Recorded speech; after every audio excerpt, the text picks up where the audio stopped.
What's up, guys? Thanks so much for clicking on the video. My name is Leah, and let's have a chitty chat.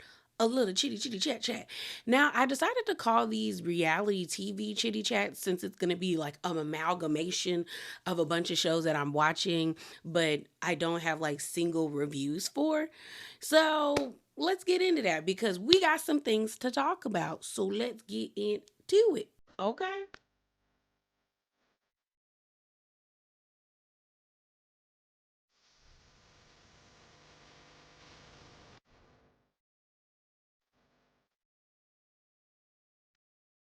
So let's start off with Married to Medicine. So this is season 12, episode 10. So the ladies are still in Florida. I feel like they were in Florida for like 4 episodes straight. I said, good Lord, how long was this trip? Okay. But I think this is their this is their last night or last full day in Florida. We see them actually going like this boat trip. It looked like they had a good time. I will say Heavenly is given that she's sexually repressed in the sense of like ain't nobody touching on her booty at that house and making her feel special because she kissed Simone, which I don't think she did on purpose, but then she was talking about Angel and Quad's bodies. Mind you, they both, honestly, I feel like the cast everyone has a nice looking body and the cast is actually very beautiful, but she was focusing on Angel and her twerking and Quad's body. I said, Heavenly, is Dr. Daddy not rubbing on your booty and making you feel special at that house? You need to get that together, girl. Like, what we doing here? And I was like, are you horny? That's what it was giving me. So they're having a good time on the boat. And that's one thing I like about Married to Medicine is like when they have fun and it looks fun. Everyone's dancing, drinking, just laughing and having a good time. So now it's nighttime and they're heading back to shore. We have this moment where Heavenly decides that she wants to have like this mock like town hall situation or like debate. And I was just like, this not gonna be a good idea. And everybody else said the same thing. Everybody was like, this not a good idea. But Heavenly's like, no, let's do it. You got Toya being like, why would you want to do this on this? Like, we on a boat. Like, why do you want to do this? Like, we're on a boat. Toya decides she's not gonna ask any questions. And I thought that was smart of her. I saw some people being like, Toya's the one that's been hating the most. Why don't she ask questions now? But I'm like, it's smart that she's not asking questions because if this goes south, they can't blame it on Toya being a dick. It's just like, this is Heavenly. Heavenly needs to learn how to debate better. So I thought it was smart that she decided to be quiet. You have Contessa and them hard titties in her confessional being like, Heavenly doesn't do well with criticism. And they flash back to, I think it was Angel's event where she got into it with Simone and Toya after her rally that she had. And they were questioning and giving like critiques. And granted, I understood why Heavenly got frustrated with them because she felt like she did a good job. And then here they come making her feel like she did horrible. So I got what she was frustrated, but what I will say is that is something she's going to have to get used to. I've seen so many videos of constituents going up to like politicians in their area when they're at the grocery store, when they're hanging out with their families at schools, and questioning them on why they haven't done right by their community. So I do believe that Heavenly has to train herself to be prepared for that. But I can also understand why she was frustrated. I didn't like the way that she behaved towards Simone and Toya, but I understood why she was frustrated and angry in that moment. So I do agree with Contessa that Heavenly doesn't do well with criticism. So then you have Simone in her confessional being like, girl, the moment somebody piss her off, she gonna yell yo mama. And then flash back to 2018 where her and Mariah were arguing and Heavenly was like, your mama. And Mariah said, your mama. I said, girl, this is a mess. So I think the first question they asked Heavenly is like, what qualifies you for this role? And Heavenly said something to the effect of like, well, she's not a felon. And you got Brandy in the confessional saying, so that's our baseline? I said, yeah, like I said, Heavenly, what? Then she said something about like owning a bunch of businesses. And even Mimi, who's been like sucking on Heavenly's ovary this entire season, was just like, Heavenly, you, girl, I'm trying to root for you here. You have to do better than this. Then I think the next question that was asked was, who is like your political like mentor, or who are you trying to like mirror your career after, or something like that, or who inspires you? And she said Quad. And you got Jackie being shady towards Quad because this is the second time Jackie has like made a comment about Heavenly picking Quad as her campaign manager. But she was like, she had so many other people she could say, like Jasmine Crockett, Kamala Harris, Michelle Obama. There's a myriad of Black women and minority women who are politicians who are doing good in their communities that Heavenly could have named, but she said Quad. And that's no slight to Quad, because I don't think Quad is a slouch by any means. But like when I think about someone mirroring their political career after somebody, it's not their friend and it's not their campaign manager. So I was like, yeah, you're going to have to work on that, Heavenly. It's just, Heavenly needs to work on her debate skills. She really does, especially if she's going to take this seriously.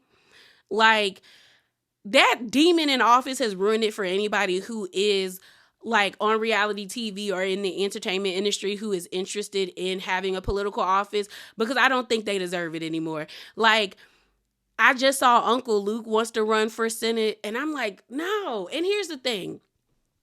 I do want these people to help their community. I do want Heavenly to sow into her community and help her community.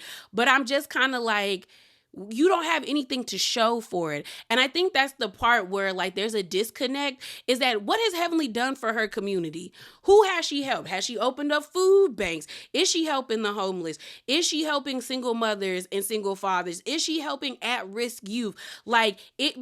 We don't know what Heavenly is doing for her community. So for her to get this bright idea to now run for a state position, and I don't know, I don't have any references of what you have done in your community. It's like, it does feel like this isn't real, and it does lend to a lot of scrutiny on her. So, like, I don't think the women are wrong to question her political endeavors. Like, we need to be questioning our politicians. They're not, like, celebrities. Like, girl, I need to know what you gonna do for my community. So I haven't had a problem with people questioning Heavenly, because that's what you're supposed to do. And that's something she has to be prepared for if she truly wants to be a state representative. You are going to have to be prepared for people talking to you crazy. And I know people keep wanting to compare Heavenly to Eric Mays, but that to me is disrespectful when a lot of people from the state of Michigan, because I think that is the state that he was working in, said that he was in that community, like helping those people, like actively making change and protecting his community. We don't know what the hell Heavenly is doing, so I don't think it's fair to compare them two together. Yes, Eric Mays was funny when he was like, I know you want me to die. Like, and he gave us great sound bites when they had town hall meetings. But a lot of people from that community, when he passed away, came out and said that he actually helped their community. So if you're going to act unhinged and you're going to be aggressive, I need you to be that aggressive and unhinged about your community that you effectively make change. So I have not had an issue with them ladies critiquing Heavenly's behavior. So let's talk about the Met Gala. So Jackie is allowing Toya to be basically the director of operations when it comes to the Met Gala. Like, she's supposed to be over everything. And Toya is slowly realizing that it's a lot of work that goes into the Met Gala. It's their last day in Florida, and we see everybody sitting at the kitchen table, and they're talking about the Met Gala. You have Contessa pretty much saying, like, well, if you sell a certain number of tickets, you won't have to dig too deep in your pockets to cover certain things. And Toya is like, well, I mean, it shouldn't be that hard to sell a certain number of tickets. Well, how much did you guys come out of pocket? And you have Quad, Heavenly, and Jackie being like, girl, we all came out of pocket. Jackie is like, I spent a lot of money to make sure that event is successful. And what's the funny thing about this is, I don't think Toya understood initially when she took on this task that it was a punishment, because like Quad said, Jackie is punishing Toya, and that's what it seems like, because Toya, since they started doing the Met Gala, has not contributed to this situation monetarily. I think the first time they did it, which was back in 2023, everybody was supposed to give at least $2,000 or $2,500, and Toya brought wine, and that was irritating everybody. And then last season, I don't think Toya contributed either. So everybody's just kind of like, yeah, girl, you need to pay up, because we've been paying up. And I don't think Toya realized how much work went into it. But by the end of the episode, she does, because we have everyone showing up to Jackie's, she's releasing scrubs now too, because I remember Jackie having a scrub photo shoot, and then we have Angel with her scrubs. But Toya ends up apologizing to them and basically saying, you know what, like, I'm sorry that, like, I never like pitched in, because I'm starting to realize how stressful this is and I'm going to need you guys' help.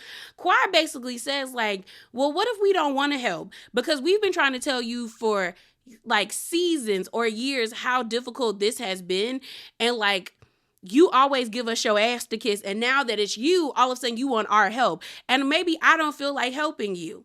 And honestly, I don't really think Quad is wrong to be like, maybe I don't want to help when I've been trying to tell you we've been needing your help, and now it's your turn to like feel the fire. So then you have Heavenly jumping in, and Heavenly basically saying, well, Toya, Jackie said that you're unprofessional, you don't know what you're doing. And Jackie's like, I didn't say that. I believe Heavenly that Jackie has said that, because Jackie uses Heavenly as her mouthpiece, and Jackie don't really like Toya.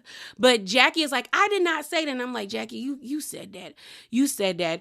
And so Heavenly starts to get mad because Toya and her are starting to go back and forth. And so she decides she don't want to be there no more. And she's like, bye, Simone. And they're like, Simone is not here. Simone's not here.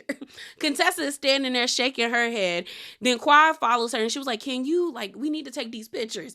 And Heavenly's like, well, if I can't speak and say what I need to say, I don't want to be here at this photo shoot. So then she hands her like a surgical cap, but it looks like it's a scarf, like the material is different.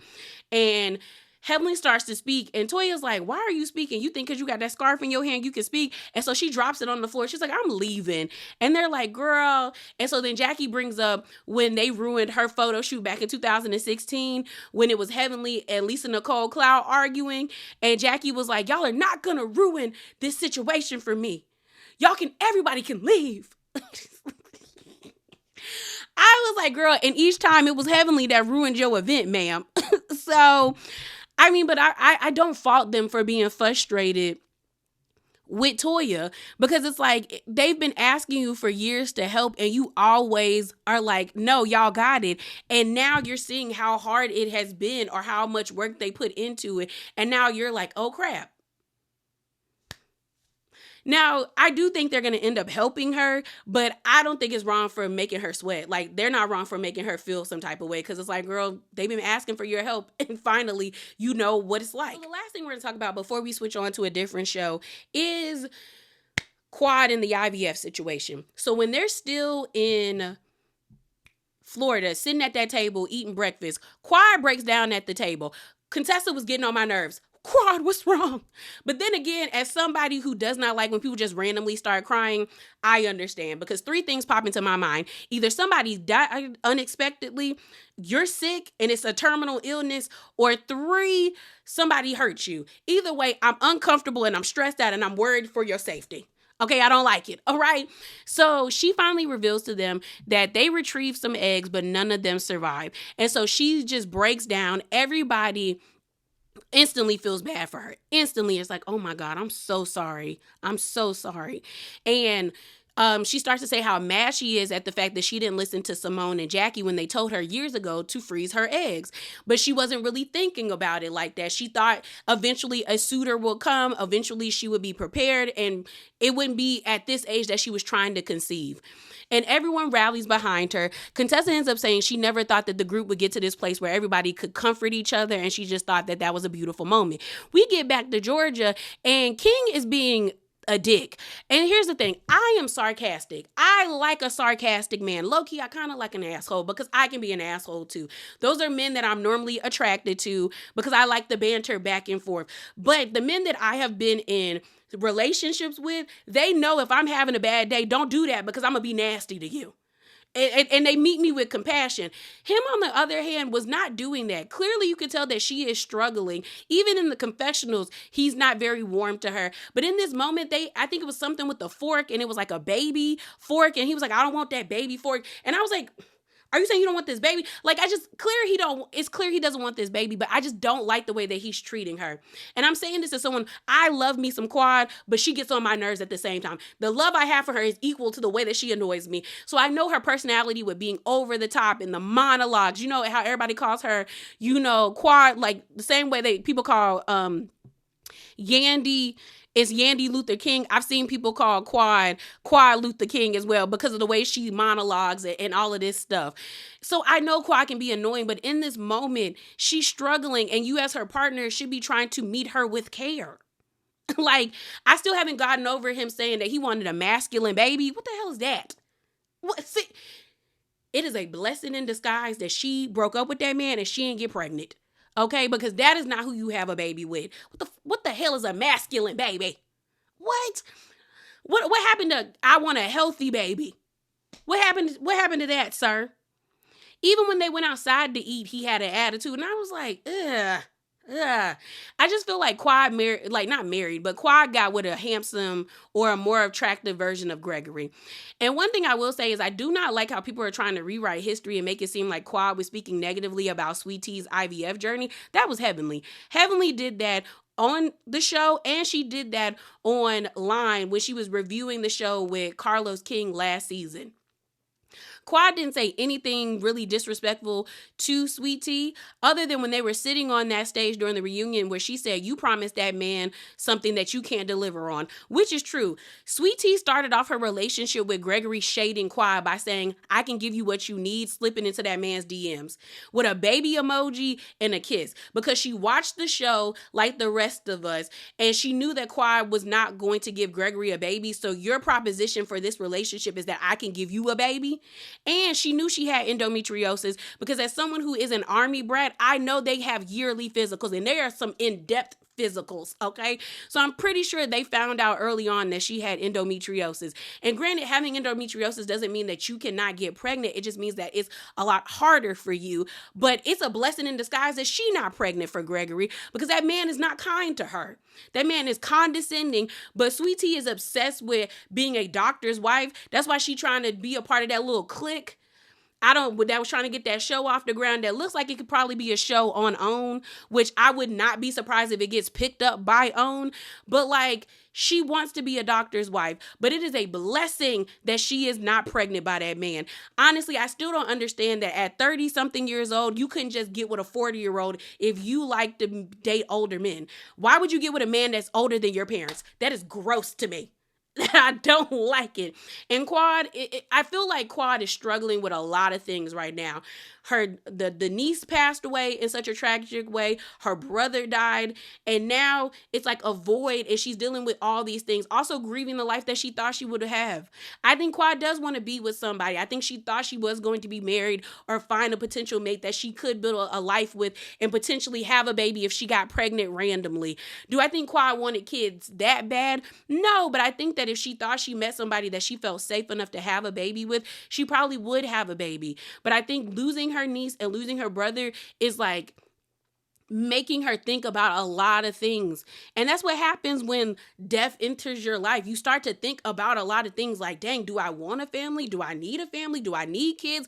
That goes into your mind. And I think a lot of women are grieving the life that they thought they were going to have. And it looks different for everybody. I told myself, if I don't have kids by the time I'm like 42, because my aunt had a baby at 40 and 46, Leah is not having kids. I'm not having kids, okay?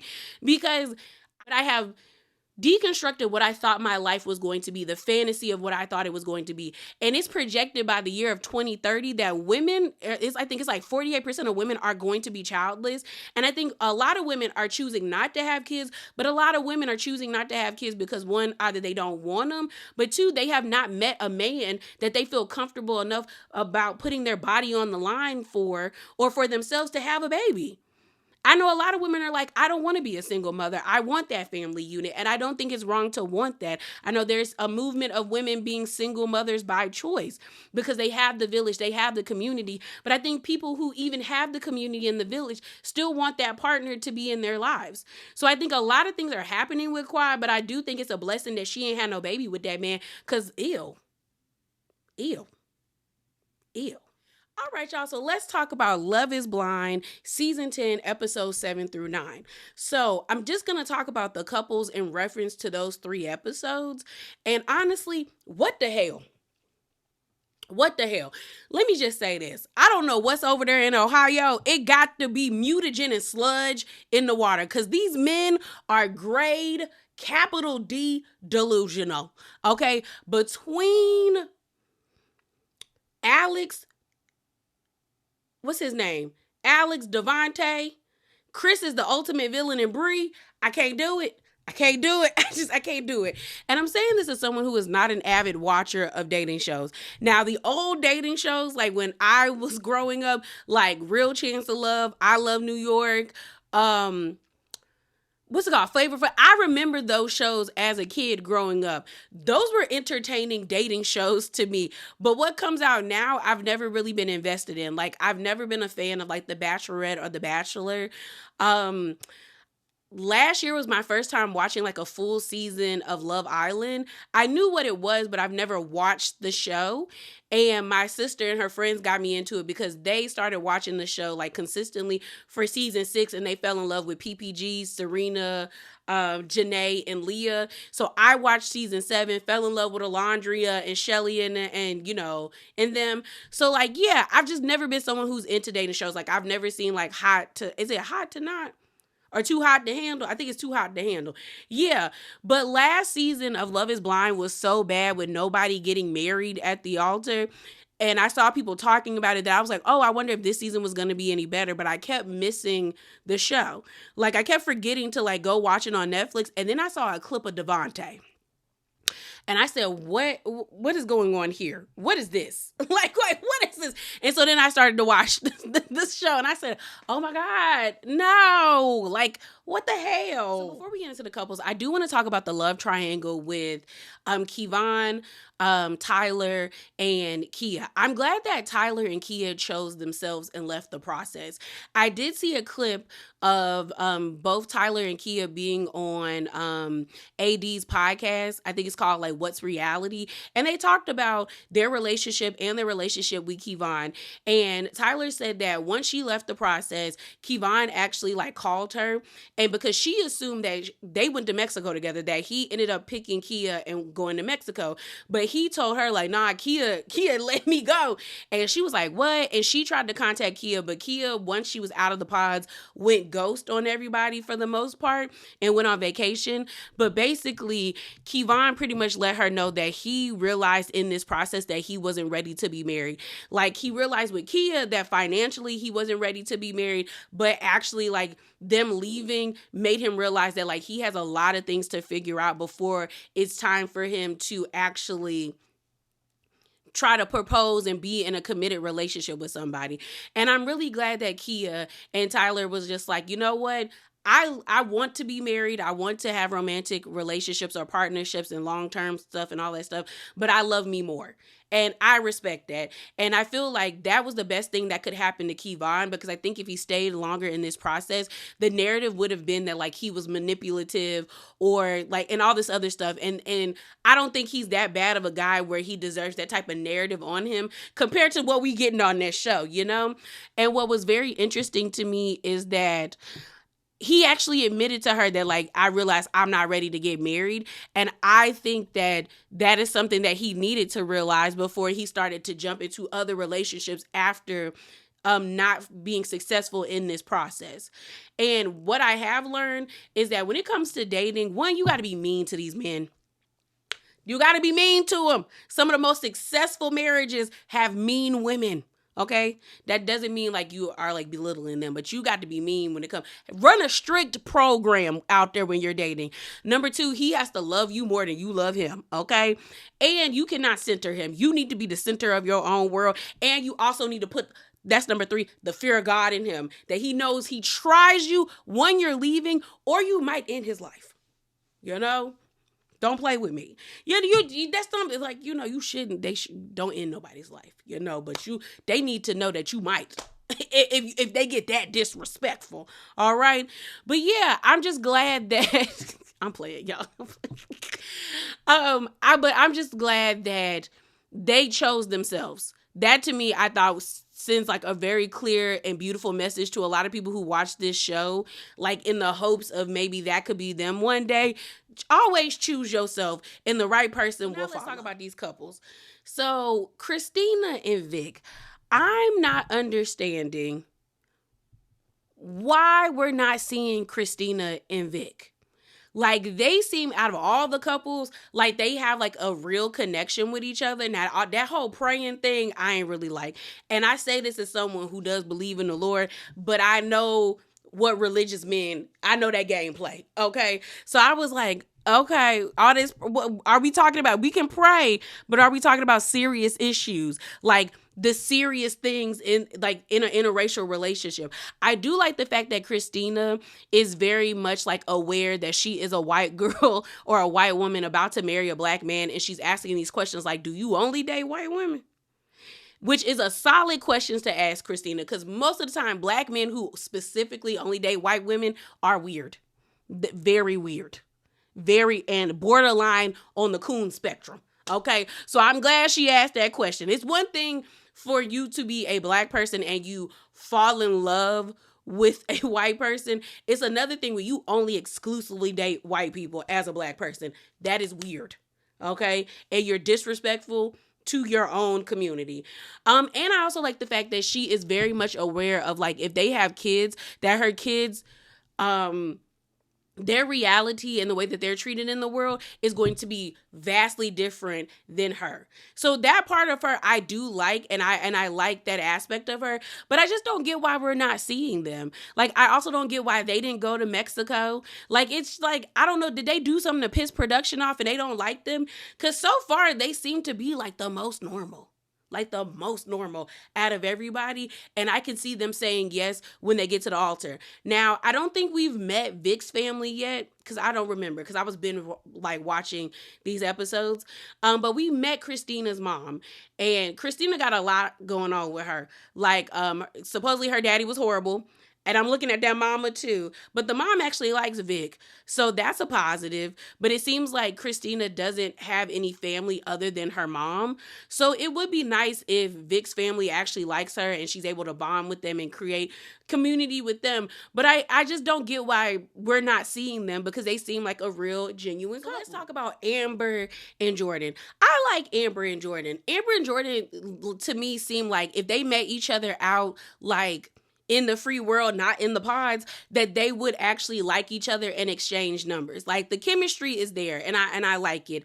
That living situation, I don't think if they get married, they should move in together because she has a child. I oftentimes feel like people who do Love is Blind should not have kids, because I'm like, it's one thing for you to meet somebody and agree after 15 or 12 days from y'all being in the pods to get engaged and then get married by the end of like the next 2 months. It's another thing to have children and like have to communicate to them that this person that you just met, that you don't even fully know, that is going to be like their new step parent. That's a lot. And Amber's house was like perfectly coiffed for her and her daughter. And Jordan's house looked rough. So I'm just like, yeah, let's not do this. If y'all get together and say yes down at that altar or down at that, whatever you want to call it, y'all marry each other on the wedding day, live apart until the little girl is comfortable with Jordan being around. And you know him better. But so far, they seem like a pretty decent couple. And I love the fact that Amber let Chris know, you are not a prize. I said, let him know, Amber. Oh, I love that. And I hope at the reunion, she get in Bree's ass, because I don't like her. Okay? I don't like it. I don't like her. Okay? So moving on, let's talk about Emma and Mike. I feel like whoever is on the casting director side, or whatever you want to call it, I feel like they got a vendetta against the Asian American community. Because last season, you had 2 Asian people who had low racial identity, and now we got Emma who's struggling with her racial identity. And this is very, I don't want to say jarring, because I know as a minority myself, I've met Black people with low racial self-esteem. But I think it's very, like, shocking to me in a sense, because as someone who grew up in Northern Virginia, like, I was surrounded by a lot of Asian people, specifically Koreans. But I did have a lot of, there was like Koreans, Chinese kids. One girl I met was Filipino. Another girl I met was Vietnamese. But we had like a large Korean population at my high school. And all the Asian kids that I met were very proud to be Asian. Like, it doesn't negate the fact that they probably struggled the same way that Black kids struggle with like being in a school that was predominantly white, but they weren't ashamed of being Asian, just like I was never ashamed of being Black. So it's kind of crazy that they keep picking Asian people who clearly need to like fortify their racial self-esteem. And it's harder for Emma because the other two Asian people on last season grew up in Asian communities, but Emma was adopted by a white family that loves her. Like you can clearly tell they love Emma down, but like they dropped the ball with teaching her about her culture or finding someone to teach her about her culture, because you can clearly tell that she still harbors like the insecurity of being the only one. And I'm just like, Emma.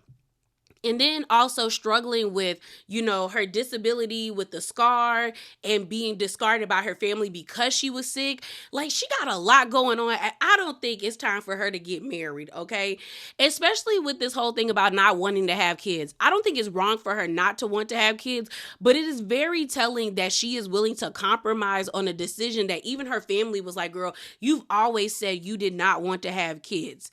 Why all of a sudden are you switching up? And the women that I have met, whether they be lesbian or straight, have been very like staunch in like if they don't want to have kids and someone that they're dating does not respect it, they drop them. And I'm like, Emma went into this process with the mindset of like, I'm leaving with something. Okay, whether I like it for real or not, because I don't think Emma or Mike are bad people, but they're not equally yoked, as my mama would say. Like, Emma does not want kids. And she was upset when the person that she wanted did not choose her. So she just settled for Mike. Mike wants kids, but Mike has a surface level of understanding of like what it means to be a parent, but a good parent at that. It's giving very much that like he expects Emma to do all the work. And it's like, clearly, sir, you gonna have to help too. Okay, but you can tell that he really does like her, because when the family met her, he was like looking at them like, hey, y'all calm down, don't scare her off. But when Emma's sisters were like having the conversation about how like they wish if they could do life all over again, they probably would not have kids. That's a real thing that women and men go through that have families. It's like, dang, if I really thought about it, I probably wouldn't have kids. I love them dearly, but I probably wouldn't have them because they change everything, and being a parent is hard. And I don't think Mike understands that. And I also believe that like him being Italian and knowing what I've seen on shows that show Italian culture, it seems like all of the child rearing is left up to the mother, but Emma ain't going for that, especially if she don't really want kids. So you gonna have to be like really in there in the trenches helping take care of them babies, and I don't think Mike is up to that. So I hope if they get down to that altar, they both say no. I don't think they're bad people, but they're trying to force something that you can clearly tell is not working. It's not working. So let's talk about Brittany and Devontae, the battle of the biracials. What's so interesting to me about their situation is that these are clearly two people that only want to identify with the other side of them that is not Black. Because Brittany is quick to tell everyone that she's a Latina, but she is Black and Latin. Her mom's Colombian, her dad is Black. And then you have Devontae, aka Devo, but I will not call him Devo because there is no O in Devontae. I don't know where the hell you got Devo from, but he is clearly white and Black. But let him tell it. I think in the mirror, he see a 10 out of 10 white man. You can tell with the way that he shaves his hairline. He think he white. He thinks that he is white. Oh my gosh. And it's like both of them probably think that they are preferences to a certain demographic. I know Brittany probably is in like the Black community and sometimes even the Latin community. For me, Devontae would never be a preference in my Black community. Okay, Devontae is not even like a 10 out of 10 biracial. Like, we just got a new biracial, Tyree Withers. That man is fine to me. I was on Pinterest. If I can find a picture, I will feed it in. Them arms, y'all. That's a fine. And he's 6'5". Oh my, that is a tree I would love to climb. Okay, like that's a 10 out of 10 biracial to me. Okay, Jesse Williams. Oh my gosh. R.I.P. Eric Dean. Oh my gosh. Jesse from Grey's Anatomy, fine biracial man. Like, he's not even a Corbin Blue, and that's the biracial I grew up with everybody wanting to be on. So it's just the simple fact that here we have this man who says he's never dated a woman of color. And I'm like, dude, let me tell, maybe it's the white women in Ohio. Okay. Because I'm just saying the white girls I know, you not even they type of biracial. like I'm just like, Devontae, what kind of white women are you dating that got your head this gassed up that you are that fine? Because you're not. You're not. And the thing about it is, Brittany and Devontae would not date each other in the real world. Because the moment Brittany saw him, she called him fat. like she called that man fat. So I'm just like, girl, dump him and move on. But Brittany is the type of woman that wants to be married no matter what. When she admitted that she just bought a wedding dress but does not have the husband, that's a tall tale sign that she is desperate. And I don't know why, because she is very pretty. So I'm just like, why are you desperate? Like, is there like, and that's the thing. How do I say this? I think a lot of these women that get on this show, and men, they get to a certain age, because most of them are in their 30s, and you're like looking around, you're seeing all your other peers either in committed relationships, maybe even having kids. They are moving in ways in their lives in which you think you are supposed to be. And then some people just acquiesce and they just settle and take anybody. And I feel like that's what we're watching with Brittany. Even when Devontae meets her family, like the way her dad was just like crying over Devontae, and I'm like, this man has not showed you anything to prove that he is right for your daughter. Like, is it because he's biracial? I'm so confused. I am. It's just like, I'm trying to figure out, what does Devontae see? And then I really felt bad for Brittany, but I was also like low-key kind of disgusted that she was going to throw herself at him, like offering up sex. Because I will give Devontae this. I get tired of these men getting on this show, because I've seen it play out on clips on TikTok and on Instagram. Well, they'll say they're not physically attracted to these women, or they're not their type, but yet you laying down and having sex with her. So she not your type, but you don't have no problem putting your dick in her. So I'll give Devontae this. At least he's not sleeping with Brittany, but Brittany is willing to like have sex with him. But this man is telling you that like, I'm not really like there with you, or not attracted to you. Girl, never do that. Never offer up your body to somebody who is blatantly like basically telling you, girl, I don't want you. Because when it's all done and over, you're going to feel like crap. But really, that's one of the questions I need them to ask Devontae at the reunion. What do you see when you look in the mirror? Do you see a white man? Do you see, because and you can tell that Devontae only surrounds himself with white people, and he's a token, and he's probably okay with being a token, because there's no way that you would have uttered, I have never dated a woman of color before, if you are around black people. Hell, even other minorities.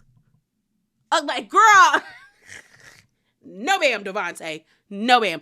Brittany better gain some self-respect and self-eliminate herself the same way Jessica did with Chris, because this ain't it, girl. And then let's talk about the MAGA couple, which is Ashley and Alex, or should I say Alec, because supposedly his real name is Alec, not Alex. Supposedly they found on Reddit, and I'll feed the picture in, a picture of his or a website that was like his athletes page in either high school or college, and his name was Alec. I don't know what's going on, but he gives scammer and fraudster to me. Honestly, he is not attracted to Ashley, and it is frying Ashley's brain that this man who has the same political values as her does not find her attractive enough to want to sleep with her 24/7. Even though that man supports who he supports, he want to be up around and inside of brown women, because the way in which he was like a dog with a bone when he saw Brittany, that man was like in heat and was just like, what's up? Like, if Brittany was down with swapping partners, he would have swapped, because he was feeling her. Like, he was really feeling her. And I said, yeah. Like, oh my goodness, disrespectful, sir. And then there's a rumor going around that he dated the Indian girl by the name of Priyanka, who's on here as well. So I'm like, you really like some brown women. even though him and Ashley have had sex with each other, I don't really think he like really is that into her.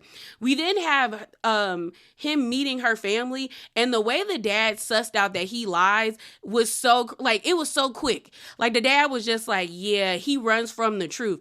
And then the fact that Alex was like spilling his guts to the father, telling the father that like, yeah, he grew up in an abusive household with his stepfather who didn't like him, who would beat on him. His actual father abandoned him and his mother. It's like he got a lot going on. All right. A lot going on. Then he wants Ashley to move to Florida because politically they'll both be happy there because their values align in Florida. But he wants Ashley to leave her good paying job, her house, and her family to move to Florida. But it does not seem as though he has a job in Florida or a home. And so if Ashley leaves to go down there, you're a dummy. You are a dummy, because I know after your dad met Alex, he told you that that's not the man you need to be with. Listen to your father. I know that man told you that. Listen to your father. Because later on, we find out that before this process even started, Alex was still having sex with some girl that he was messing around with a month before getting into the pods. It's giving very much that he didn't have nothing to do. Like, he didn't have a job, nothing to do. And he decided he was going to do this so that he would get some money and potentially be able to get him a nice, cute little apartment after all of this. But like, that man does not have a home and he does not have a job. And then on top of that, we met his mom, who's a truck driver. And I'm trying to figure out, were you a truck driver when he was a child, so you left him with a man that was abusing him? Or was he always like in the truck with you? Either way, she's a boy mom through and through. And I'm like, girl, I would not put up with that. Because some women are weird. It's a difference between being a mom that has boy children and then being an actual boy mom. Those ladies are weird. They're grade A weirdos. So I'm just like, yeah, Ashley, if you decide to marry this man, because I know your daddy told you not to, you get what you get. And if you decide to move down to Florida with him, you get what you get. Because you about to be broke and destitute living on the side of the road with him because he does not have a job. Because I don't know how it went from he's an analyst to now he's a soccer coach. And it's not even like he's a soccer coach of like a D1 university. And he's trying to break into the like international football, like soccer league situation. It's giving he's a soccer coach from some little league team. Yeah, girl, that ain't no money. That ain't no money. Let it go. Let it go, Ashley. So then we have Bree and Connor. Bree does not like Connor. Bree is mad that I was about to say she settled, but no. She decided to be with Connor after Chris decided to be with Jessica. And she's upset about that because she's so nitpicky about everything that he does. Granted, I do feel like Connor and her have this banter that is not very nice because they both be kind of busting each other's chops. But the way she does it feels mean. Like when she met his family, she kept calling him ugly. Like she said, I don't even care what anybody looks like. He could be medium ugly. And I'm like, if I was his sister, I'd be like, are you trying to say my brother is ugly? Because you keep saying he could be medium ugly. Like, are you trying to say my brother's ugly? Like, she kept saying it, even though she meshed really well with his family. I'm like, did nobody pick up on the fact that she kept calling him ugly? Like, nobody picked up on that. Like, nobody. It's given that she is not happy with him and that she really doesn't want to be with him. But she, like Emma, was like, I'm going to leave this process with something. And so Connor is that something, like Mike is that something for Emma. So we then can talk about Chris and Jessica. Bree and Chris are equally yoked. Okay, they are very much so because they're both disrespectful. Okay, and delusional.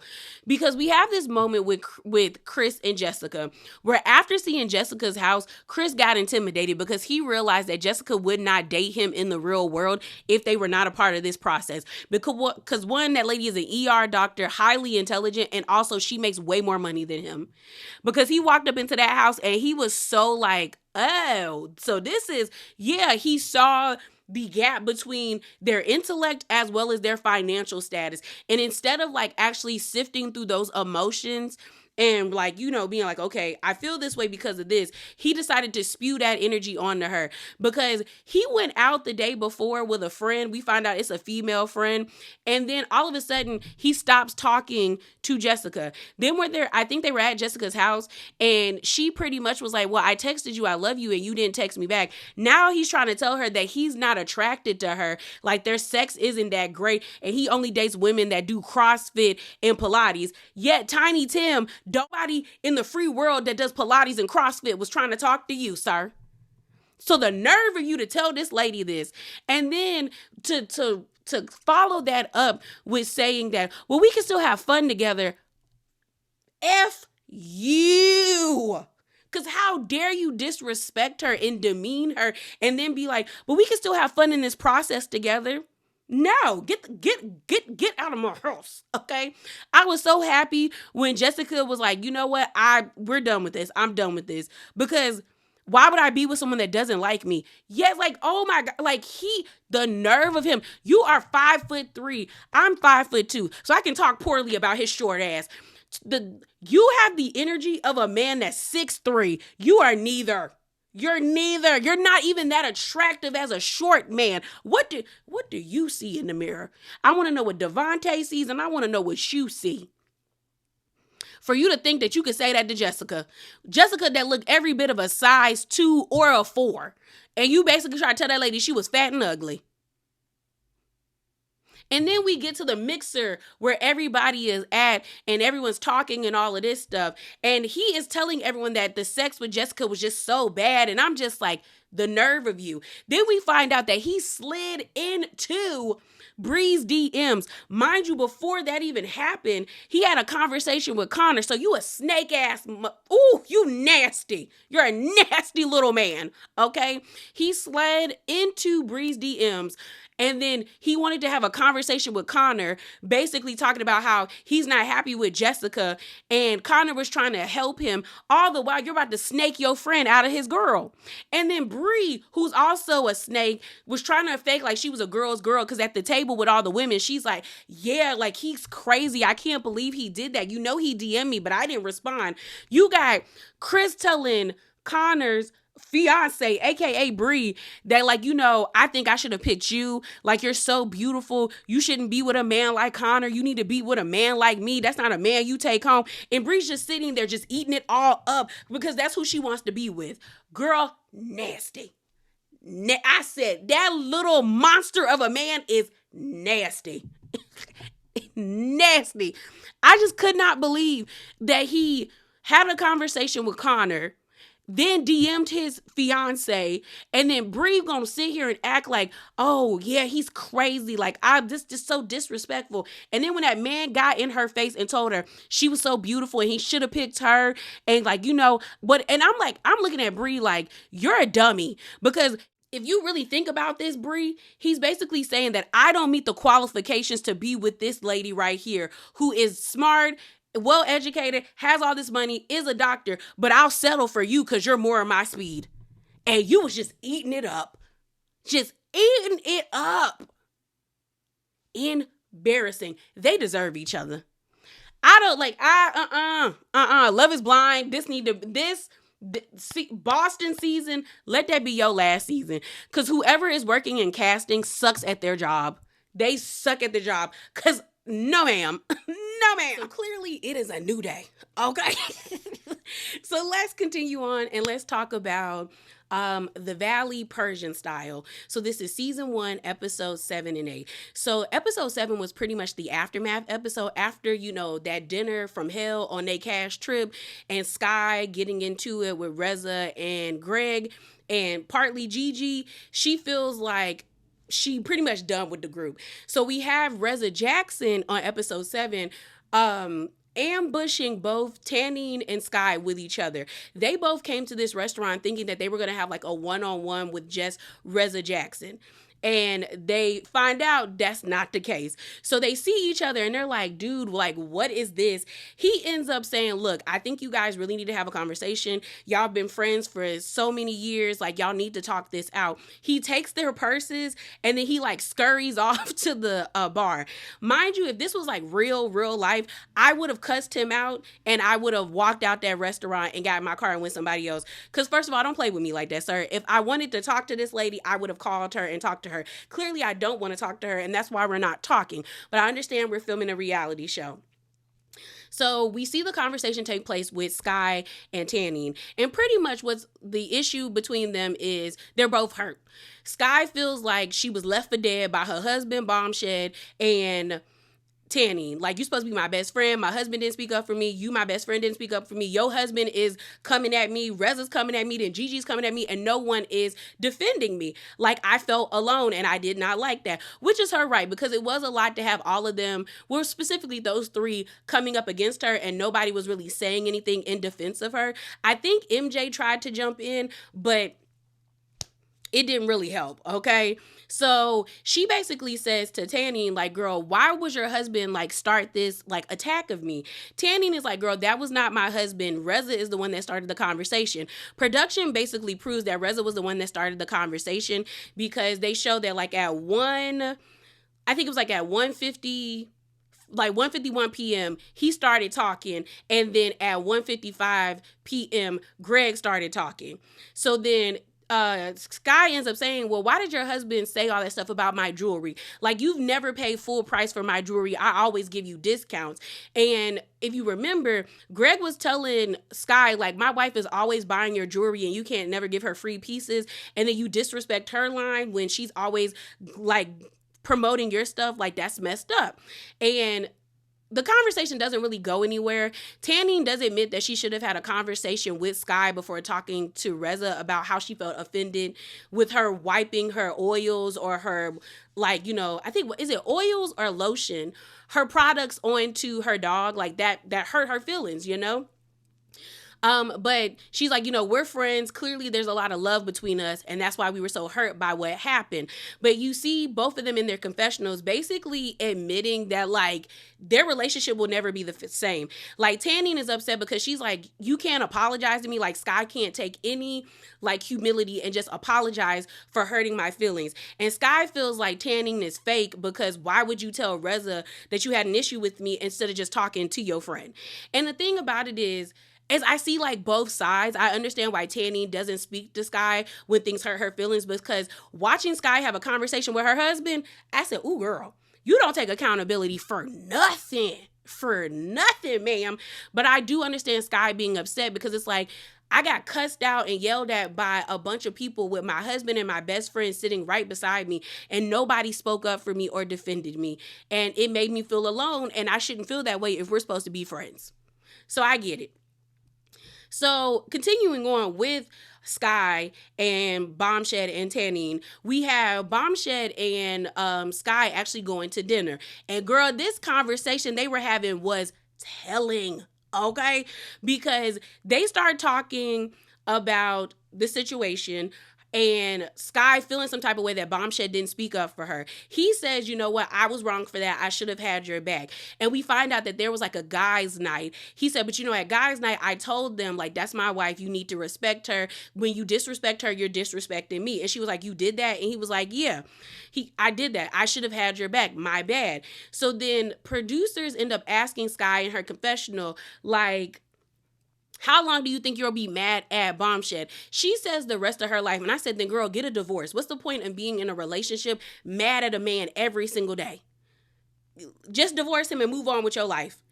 I don't know how divorces work in the, you know, Persian culture or because I think she's from Iran. I don't know how that works. But like, girl, I'm not going to stay married to someone that I'm going to be mad at every single day. That's stupid. Okay. And then they start having an argument because she started really coming at his neck. And so they start arguing in their own language. And girl, I loved it. Because, I mean, they was getting at it. And I said, oh my gosh. See, that's the perks of, like, knowing another language is being able to argue with people in another language. Because everybody else, like, nobody was really like looking at them, because I'd have been looking at them like, girl, what they saying? Girl, where the Google Translator? Because they were going at it. And he's like, of course, like, I'm sorry that, like, I didn't defend you for, like, I'm sorry that they attacked you. I should have did that. When he told that girl, when have you ever had my back? Because Sky was like, you should have had my back. You never had my back. And he's like, when have you ever had mine? And she shut up. I said, Sky. So that man had a valid point. Like, you have never really had his back. Because she had to pause and, like, think about it when she's had his back. And I said, see, that's what Tyene is talking about. Like, you can't sit here and ask things from other people that you do not give. Your husband literally just said to you, when have you ever had my back? And you have to sit there and really think about it. Like, you don't even have, like, a list of things or that you have done for him, ways that you have supported him. I said, ooh, girl. And she got so quiet. And I said, oh my gosh. So then Bombshell says in his confessional that he should have had Sky's back. Like, that is his wife. I'm going to stick beside my wife, whether she's right or wrong. But my wife also knows that I have, like, had a rough time, like a rough upbringing. So for her to sit here and attack me is beyond me. And I said, girl, this is wild. So continuing on, we then have regular Reza, and Tyene having a conversation where he ends up asking her, so how did your sit down go with Sky? And she's like, as expected. And so then Reza ends up bringing up the whole boys' night as well, or guys' night. And he's like, girl, the way that Bombshell came in there and was like advocating for his wife, and it's like you can clearly tell that, like, she cussed him out or grabbed him by the balls and said, you better go up in there and defend me. Like, it was crazy. And so Reza's just like, I just don't understand, like, why she behaves the way that she behaves. Like, I don't get it. So then Tyene explains that, like, she always gives Sky all this grace and passes because I think Sky came to America by herself, like, without her family. And so she's always felt like her and her family has always been her, like, Sky's family. And she's, I know Sky's upbringing. She is someone who is very defensive. And so Reza's like, okay, it's starting to make sense. Like, she has always been defensive, and this is just who she is. And no wonder you always give her grace. Because in the confessional, he's like, yeah, like, it's easy to give somebody grace when you don't expect much out of them because they haven't given you a reason to expect anything out of them.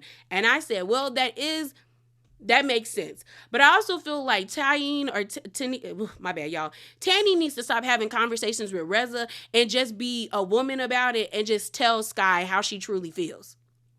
That's it. So then we end up seeing that Amir and Natasha are having a little birthday party. Everybody comes to the party except for Sky. Bombshell actually comes, brings a gift, and everyone's like, girl, where is Sky? Like, what's going on with that? He ends up letting them know that she doesn't feel comfortable being in a group right now. She's still very hurt and upset. MJ tries to explain to him that, like, you need to encourage her to be around the group because I've been where she's been, where you feel like everybody is against you, but if you don't put an effort in to actually try to participate in the group, it's going to always feel that way. And so they're like, so you want her to be a part of the group? And she's like, yeah, I want her to be a part of the group. I don't want her to, like, self-isolate. And Bombshell keeps trying to explain that, like, what y'all did to her was disrespectful. And if you disrespect my wife, you disrespect me. My wife just does not feel safe and included right now. And MJ is trying to tell her, like, well, if she wants to be a part of this group, she's going to have to, like, participate in a way. And I get what they're saying. I don't think it was that big of a deal for her not to come to the birthday party. I do feel like if she wants to be on this show, you can't self-isolate because you don't have anybody else to really film with on this show other than your husband and Reza Jackson. And Reza Jackson don't even give, like, a full-time character of this show. He gives, like, B cast member. So, like, you need to figure it out, Sky. So, okay. I want to talk about MJ as it pertains to her in episode 7. We have this situation where MJ and Reza meet up. Reza's father unfortunately passed away, and I didn't know he had dementia. So he had dementia, and they had a conversation because Reza was getting this, like, pendant made of his dad, and it cost $28,000. I said, my God, on today, girl. And I thought it was funny when Reza said, we could just resurrect him for that much money. I said, yes. But while they were having this conversation, MJ ends up talking to Reza, and Reza ends up asking her, how is everything going? MJ tells Reza that she's getting back into real estate. So the house that she's going to show is going to be Glonessa's sister's house. And he's like, have you had a conversation with Glonessa? Have you had a conversation? And she's like, not yet, but I do want to have a conversation with her. We get away from that scene, and then we have this scene of Tommy and MJ having this conversation. She wants to really get back into real estate. And she's like, I had a conversation with Mauricio, with, Kyle Richards' husband. And like, I really want to be someone who dominates in this field. I don't want to be like a one cell wonder. And she says in her confessional, oftentimes she feels like she's the only one worried about their financials. And it feels like MJ might be the sole breadwinner, or she might be the one that's always worried about them financially not being where they should be, or where she thinks they should be. And Tommy kind of coasts. We find out that Tommy does have like a podcasting network or something like that, and they have a podcast on it, but I don't think it's getting like the views or the listeners that they wanted to have. So he's like, yeah, I'll support you in doing that and all that good stuff.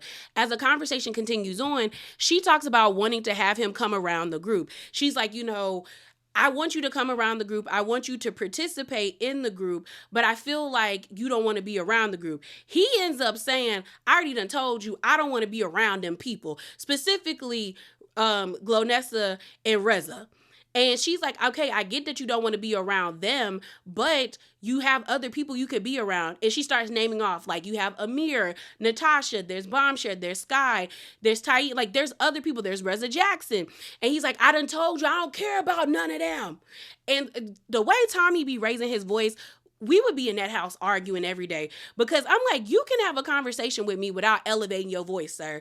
And he's like, I done told you about them. I don't want to be around them. And so she's just like, I get that, but like, I'm sick of like being a part of these events and you're not there. And I do understand what she's saying. Like, if you didn't want to be a part of this show, why are you in the cast photo? Why do you have a confessional? You could have opted out of being on this show and not filmed, but you are filming because you want that check. So why not participate and try to move forward with these people? And granted, MJ is a very forgiving person, but I'm also looking at this situation like that situation that happened between you, Reza, MJ, and Adam was like years ago. And clearly, if she's able to forgive and move on because it happened to her, you should be able to. Now, I understand Tommy in the confessional saying that like he went through a lot with that situation. He got arrested. He had to go through anger management. But I'm also like, Tommy, you have to take ownership of the fact that, sir, you went over to Reza's house damaging his property. That was your fault. You're a grown ass man. That was your fault.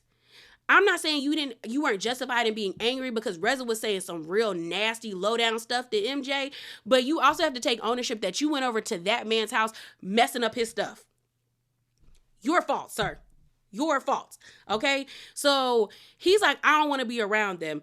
We then have a scene where it's Glonessa, Reza, and MJ, and they take her to like this weed cafe. That lady got a problem. She too giddy to be smoking weed every single day.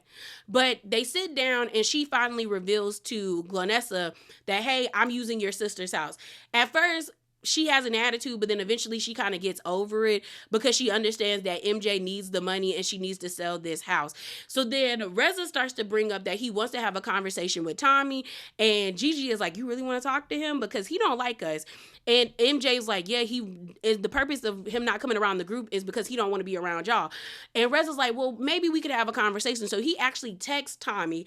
And later on down the episode, we find out that they actually have a conversation and it's pretty cordial. So then let's move over to episode 8. I think episode 8 did a good job humanizing Sky, at least to me. We open up the episode and we find out that her sister is taking care of her father. I think she is from Iran, but her sister is taking care of her father. We find out that unfortunately the dad had a stroke, and I think he also has dementia, so he has a little time left. All right. She gets emotional, and her daddy died. She freaking out. I'd be freaking out too, especially the way that I love my father. I'd be upset if my daddy was dying. Okay.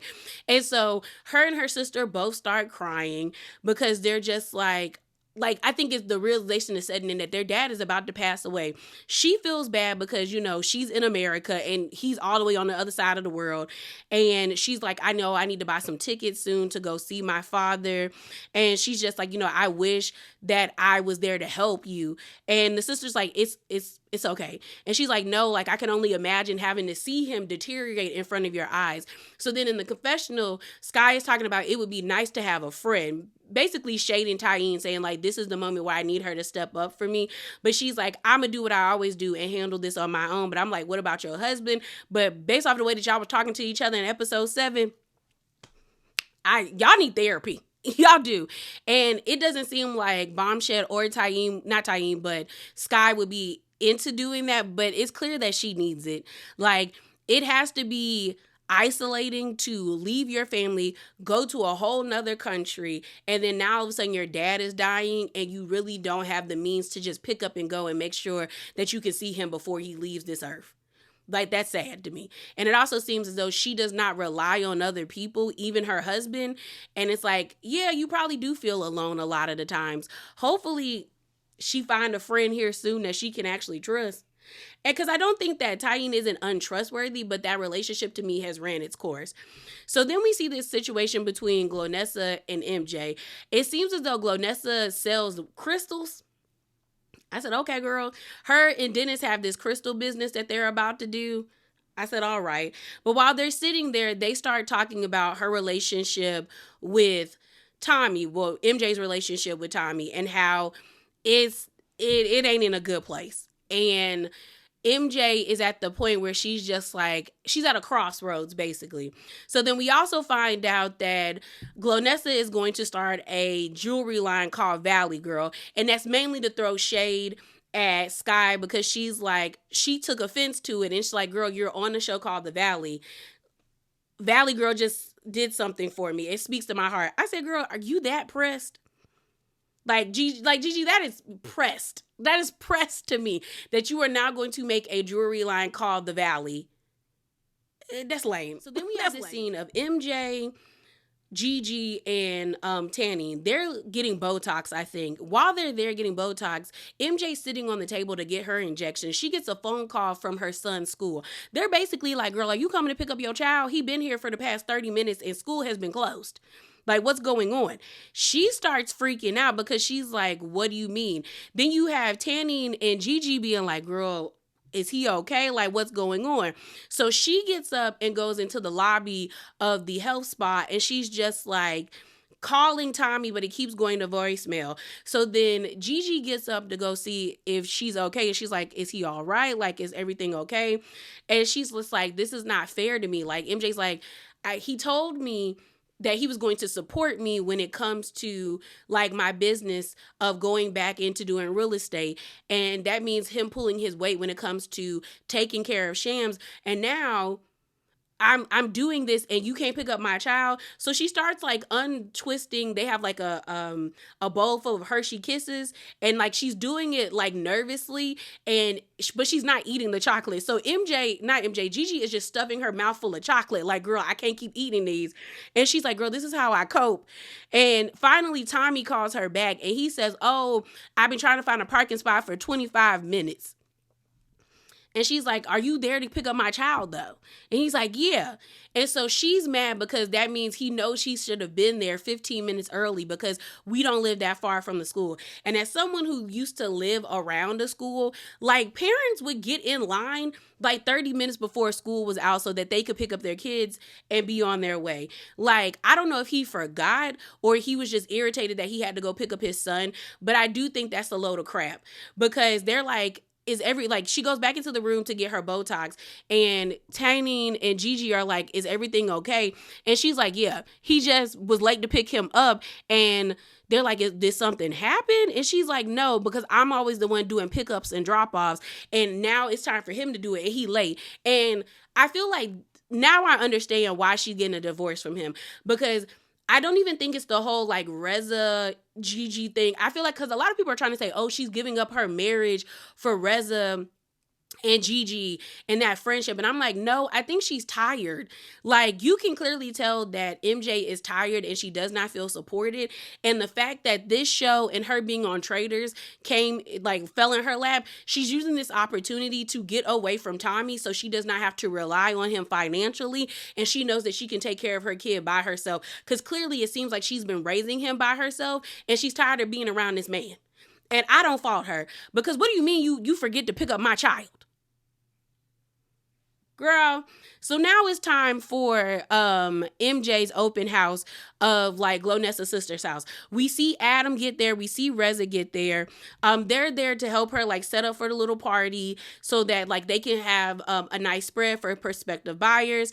Then Reza's in the house and he is noticing all the issues of like Gigi's sister's house. He sees a crack on the floor. He was like, girl, it's receding like Sky's hairline. I said, oh my God, Reza.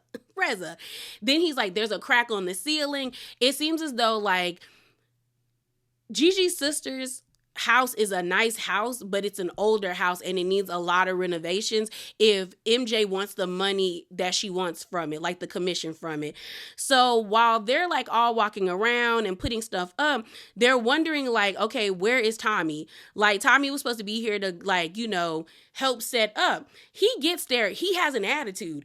Even though everybody knows that he has been having conversations with Reza, everyone's trying to figure out, why do you have an attitude, Tommy? She's trying to get stuff out of the car. He's like, hurry up. And I'm like, what is the attitude? So then he gets mad after she gets everything out and he speeds off.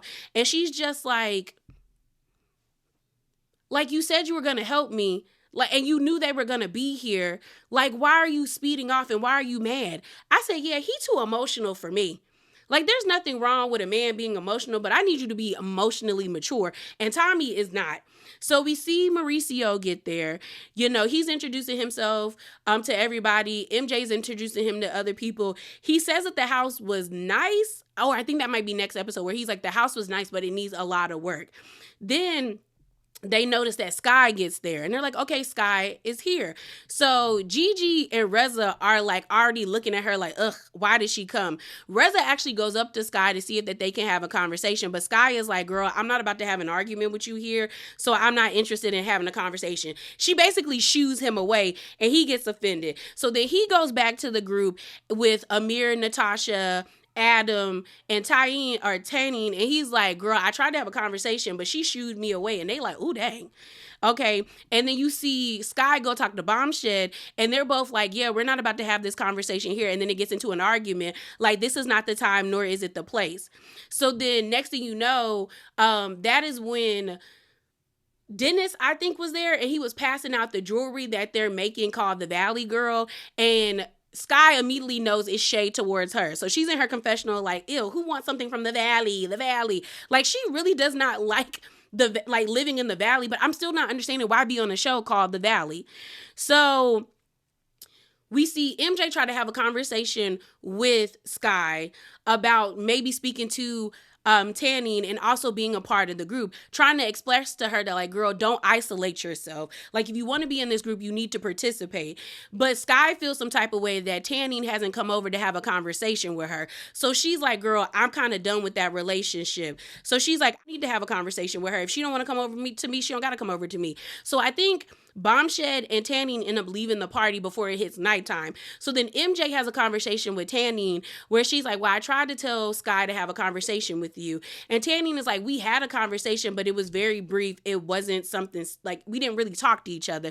So she's just kind of like, it is what it is. She basically says, I was stupid for being friends with her for as long as I was anyway. Like, she can't even have a conversation with me. She don't want to have a conversation with me. And I'm sick of being friends with someone where I'm always apologizing to her, always the one that's always checking up on her, and she's never checking up on me. And at this point, it's stupid of me to be friends with someone who doesn't respect my business, who doesn't respect me. And I'm pretty much done and over with that relationship. So I guess their relationship is finito. And I mean, I just feel like the relationship has ran its course at this point. Because if I was tagging, I would be, I keep messing up her name, but y'all know who I'm talking about. If I was her, I would be irritated too. Like, if I'm always the one apologizing, always reaching out to you, always trying to figure out like how we can mend this relationship, and when you do something to hurt me and you can't even apologize to me, then I don't need this friendship anymore. We too grown to be having like high school issues. So it is what it is. All right, y'all. It is still the same day. I just had to change my clothes. I just got back from going to, they had a cultural festival. Well, more so, I think it was like the new Lunar New Year festival.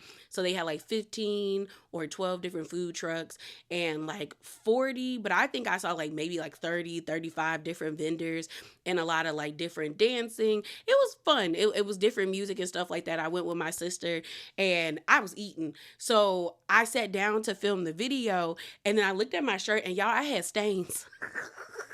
And I said, oh, that's not a good look. So here we are. But the last show we're going to talk about is The Real Housewives of Beverly Hills. This is season 15, episode 9 and 10. I will say that not much really happened in episode 9. Episode 10 is where we got Denise. The two episodes kind of felt the same because mainly the focal points are Amanda and how the women feel about Amanda, and then Kyle, or more so Dorit and her situation with Kyle and PK. And then the newest thing we got was with Denise. So let's talk about episode 9. So episode 9 opens up and we're at Amanda's house. We find out that she is throwing a manifestation like dinner for the ladies so that they can come over and manifest and do different little exercises. She also has this like gift basket that she's giving them that's full of her merch that say manifest on it. What was interesting in the flashback when we saw her invite everybody, the person that was most critical is Bose. Bose is not buying what Amanda is selling. She really feels like Amanda is fraudulent, and I don't disagree, but I think Amanda is trying her best to put her best foot forward with this group. She just keeps putting her foot in her mouth, or she keeps making missteps and not standing on it. So the women don't respect it, basically. So we then have to sit down with Dorit and Mauricio. This was interesting because it was funny watching Dorit realize that Mauricio is not her friend, that he's PK's friend. And I'm like, I don't know why you didn't know that before even doing this sit down, in my opinion, because it's always going to be bros before hoes. Unless PK does something like egregious, I don't think Mauricio was going to switch up on him. And the way that Mauricio was defending PK, I think that is what Dorit wanted from Kyle, or expected from Kyle. So they sit down to have this lunch, and Dorit is telling Mauricio that she is struggling with communicating with PK. It has been very like strenuous, like they aren't really talking to each other. It seems at every turn it's a fight, and she's hoping that, and she says this in her confessional, that she's hoping that having this sit down with Mauricio, that he could probably talk some sense into PK or help her figure out a way to communicate with him better.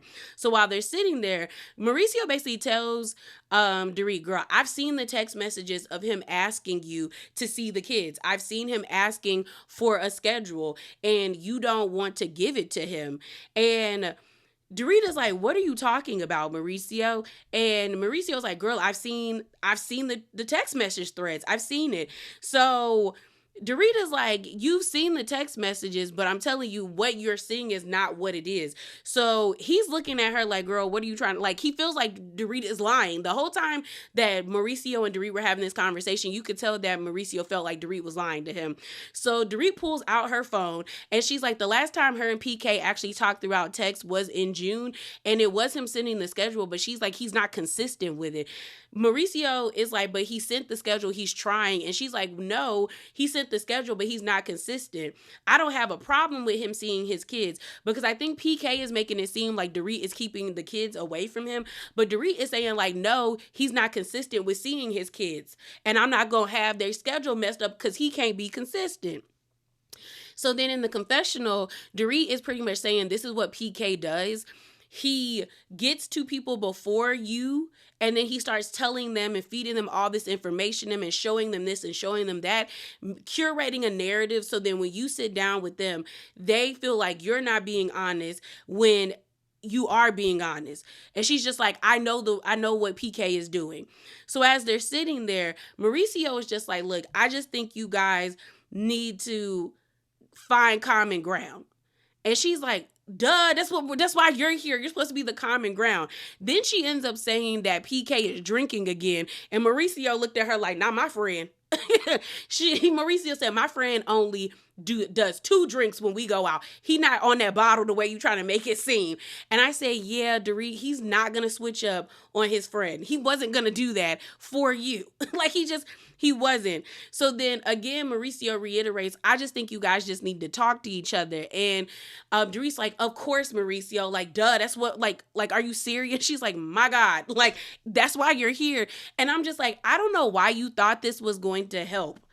Like, legit, it is bros before hoes. Y'all are getting a divorce. That is his friend. He is separated from Kyle. They don't have an allegiance to y'all anymore. Now, granted, I do think that PK needs to be a consistent father in his kid's life, but let Mauricio tell it, but let Dorit tell it. He's never really been around. So I'm like, why is it a big deal now? And see, I think that's the part that Dorit and I feel like some of the audience is struggling with, because I'll look at what people are saying on like Instagram when they post the clips, and I'll look at what people are saying on Twitter. And a lot of people do have compassion for Dorit, but people also feel like Dorit's not being honest about everything. I think the reason why I feel like people are giving Dorit the side eye is honestly because I feel like Dorit is performing for us. And I think maybe that's what people feel about her. I've always felt that way about Dorit since Camille said that PK and Dorit were like taking money or borrowing money from her friends and not paying it back, but that money that they were using was to pay out their like lifestyle. And also the fact that we haven't heard about Beverly Beach, but I wonder if she lost it in the lawsuit or something. But I always feel like Dorit is performing, especially since last season, because I feel like Dorit knew her spot was on the chopping block. And now I feel like she's trying to revert back to season 7 and 8 Dorit, the Dorit that everybody pretty much liked. Because even though Dorit to me she was a bitch, season 7, 8, and partly 9, I feel like that was really who Dorit was. And y'all know on this channel, even if I don't like a housewife, I can always respect the housewives who are going to be themselves through and through, whether us as the audience like it or not. You know, but they're going to be them. Like, I may not like you, but I can give you respect that you're not going to switch up because everyone is telling you they don't like you, you know? And I feel like the moment Dorit got with Fox Force 5, she like diluted her personality to fit in that group. But then when the group was broken apart because of production and people got fired or demoted or left the show, she now is trying to like regroup and get back to who everyone really like, or the version of Dorit that people like, but it just doesn't feel real or genuine to me. But I don't negate that what she's going through with PK is actually happening. I do believe that it is happening. I do believe he is being difficult, but I also wonder, like, well, if he wasn't in the kid's life all that much, because the way that Dorit made it seem last season, she made it seem like PK wasn't around, that he was always overseas. Then why does it matter that he's trying to be in their life now? Or why does it matter that he isn't in their life now? Because it seems like not much has changed for them other than the reveal that y'all are getting a divorce. Like, I would think kids would be like, oh, okay, like as long as me and my sister and like mommy are okay, then why do we care what daddy does? Because daddy ain't around. Because that's the way that Dorit made it seem, but maybe that's not how it seems. I don't know. But the episode continues on, and we actually see the ladies go over to Amanda's house for her manifestation party. Everybody is talking about her welcome mat that says Money Queen and Co. You have Bose feeling like Amanda is giving very much nouveau riche because she keeps talking about the house, the renovations, and it's like, Amanda, this is not the first time everyone has been to this house. It may not look the same, but like everyone's been to Kyle's house and Sutton's house. It was Kyle's house, then Sutton's house, now it's your house. They know how many rooms are in this house, girl. Like, you don't have to keep telling them that.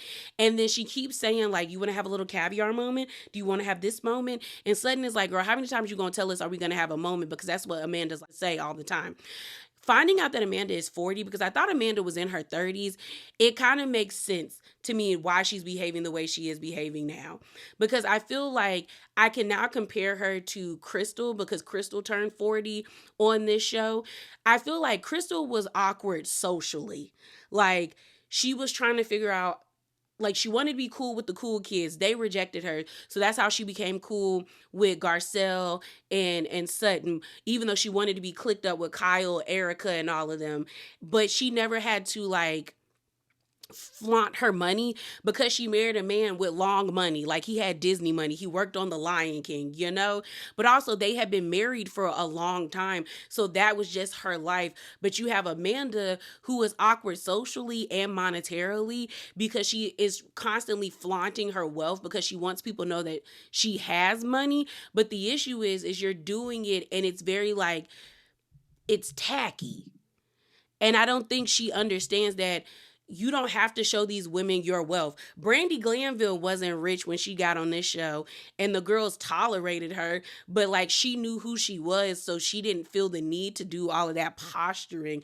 But I feel like the women are like, she's young, she's posturing. It's like overkill with her, I think, with Amanda. And I wish that she would kind of just take a step back and just kind of, like, chill for a bit, but I don't see that happening anytime soon. So we find out that Amanda didn't want to invite Dorit. So she was happy that Dorit, Kyle, and Rachel went to the Hamptons, because we see this conversation happening between Bose and Amanda, where I think Bose ends up asking her, like, have you spoken to Dorit, or were you going to invite Dorit?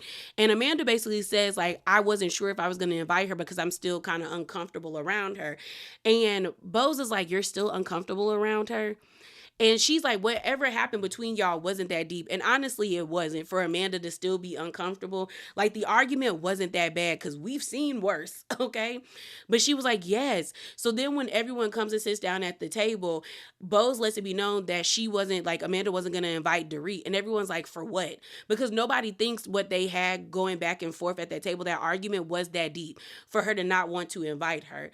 And Sutton speaks up, and she basically says, like, Amanda, you need to own the fact that you caused an argument between Kyle and Dorit. Like, you reignited their beef between each other, because she was like, but Amanda's like, but they already had beef. But they were like, they weren't fighting. They were finally kind of like at a stalemate. And then you added in that Kyle had something to say about PK, and how Dorit speaks about PK. Like, you made it more than what it needed to be. And Amanda doesn't want to take ownership, but Sutton keeps telling her, like, word of advice, you need to own what you say in this group. I've been in this group for a while, and if you don't own what you say, like, it doesn't go over well. A lot of people feel like Sutton needs to get off of her high horse, and it's pretty rich that she is giving Amanda advice.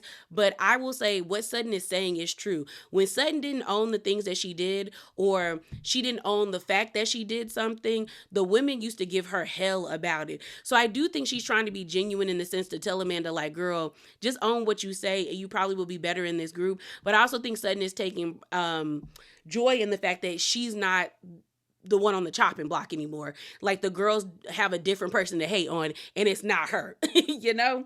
So she's just like, yeah, girl, you need to just own what you say. And everyone at the table is like, yeah. Like, Kathy shakes her head like, yeah. Bose is agreeing with her, and even Erica. So then we have Sutton calling Amanda a wimp. She's like, girl, you're a big girl. You're not some spring chicken. Like, own what you say. And Amanda's like, don't call me a wimp. And then Erica jumps in and like, girl, we say a lot worse things to each other than calling somebody a wimp. Like, you should not be that upset. And then they give us a montage of them calling each other the B word or see you next Tuesday. And Amanda annoys me. She does, because Amanda is not standing on business. Like, Amanda says things, but then you want to, like, use all these buzzwords of, like, I don't feel safe, and, like, she was aggressive, I felt attacked, you accosted me. And it's like, you're on the show called The Housewives. You've seen these ladies get down and dirty. You're on Beverly Hills Housewives. Well, someone will call you a cokehead in a quick minute. Were you doing coke in the bathroom? Shouts out to Lisa Rinna. It's like,